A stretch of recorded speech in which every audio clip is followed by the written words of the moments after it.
জি ভালো আছি। আপনি কেমন আছেন? এই তো ভালো আছি। কেমন লাগছে আমাকে?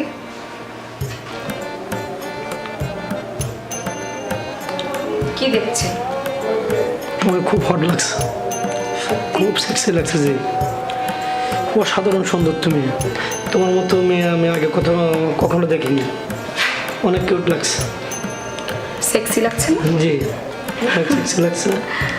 অনেকেই বলে আমাকে সেক্সি লাগে, হট লাগে, কিন্তু কই, আমার তো মনে হয় না। না, তুমি অসাধারণ সুন্দর, খুব ভালো লাগতেছে। আমার চোখের পলকে পড়তেছে না। আমারও তোমাকে খুব ভালো লেগেছে জানো। তাই নাকি? কিন্তু তোমার মতো বয়ফ্রেন্ডই আমি অনেকদিন ধরে খুঁজছি। ঠিক ও তাই? এইরকমই জানো, আমার বর তো আর বলা যায় না, এইরকম পাতলা হ্যাংলা দেখতেও একদম ভাল লাগে না। কি আর করব, তোমাকে আমার খুব ভালো লেগেছে। সত্যি? না ফান করছো? মোটেও ফান করছি না। তাই? তুমি অনেক কিউট সত্যি। শুধু কিউট বললে হবে? খরচা আছে। হোক, খরচা হলে আমি দেবো। তুমি আমার কটাকা খেতে পারবো, আমার ব্যাংক ব্যালেন্স, ইন্ডাস্ট্রি সবই আমি তোমাকে দিয়ে দেবো। শুধু তুমি আমাকে তোমার যৌবন দেহ আমাকে শুকিয়ে দেবা, আর কিচ্ছু চাই না তোমার কাছে। তোমার আজকে থেকে তোমার যা লাগবে আমি দেবো, আমি বহন করবো। সত্যি বলছো? সত্যি। আমি তোমাকে দেখেই মুগ্ধ হয়ে গেছি। কেমন মুগ্ধ? একদম মানে অন্য জগতে হারিয়ে গেছি আমি। কোন জগৎ? সেটা কি বলে বোঝাতে হবে? তোমাকে বোঝানো কিছু। আর একটু পাশে আসো, আমার খুব ভালো লাগছে। তুমি কি আমাকে নিয়ে চিপাই চাপাই যেতে চাচ্ছ নাকি?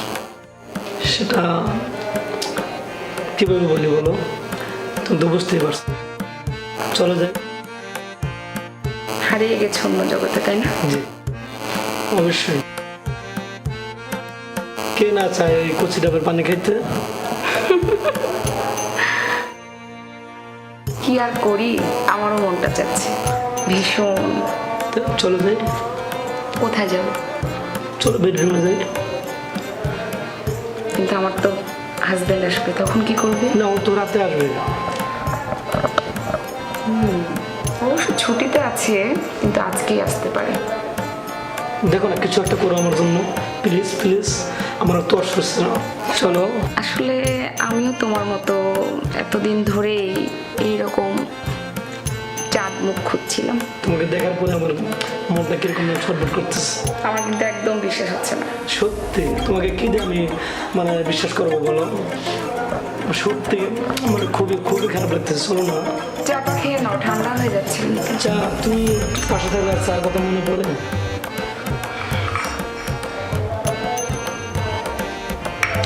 চার দিকে আমার একটু মনে হয়। চলো না। অসাধারণ চা।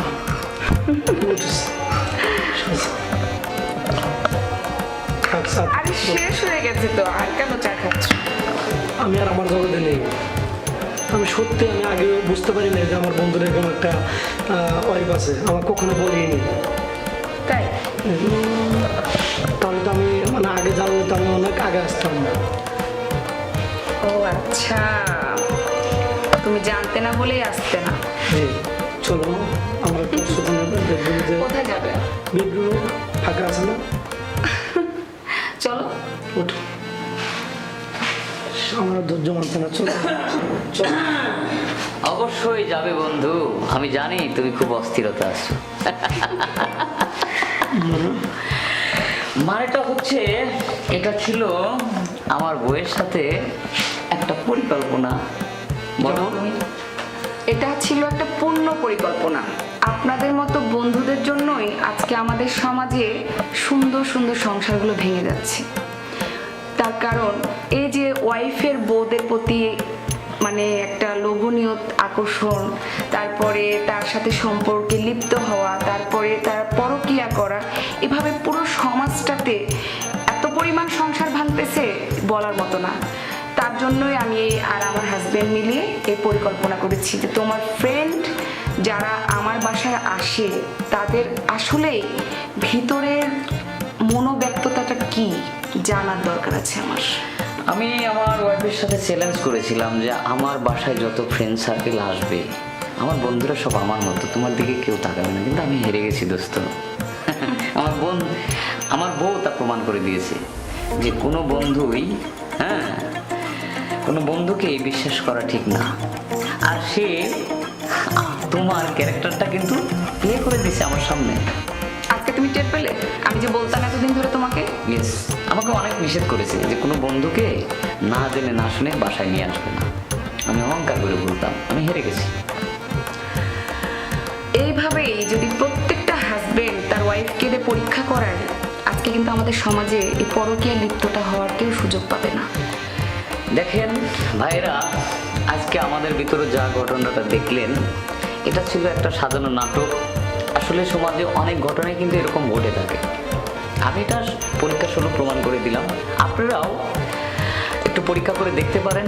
এবং যে বন্ধু ভালো সে বন্ধু কখনো কারো বন্ধুর সুন্দরী বইয়ের দিকে নজর দিবে না, পরীক্ষা করে বন্ধুত্ব করবেন। ওকে, আর একটা মেসেজ দিতে চাই, আমার হাজবেন্ড হয়তো আমাকে অনেক বিশ্বাস করে এই পরিকল্পনাটা করেছে, কিন্তু সবার হাজবেন্ড তার বিশ্বাস করতে পারবে না।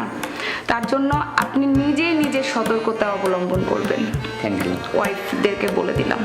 আর আমাদের চ্যানেলটির পাশে থাকবেন, লাইক শেয়ার কমেন্ট করবেন। সেই সাথে আপনাদের সবাইকে ধন্যবাদ। আল্লাহ হাফেজ।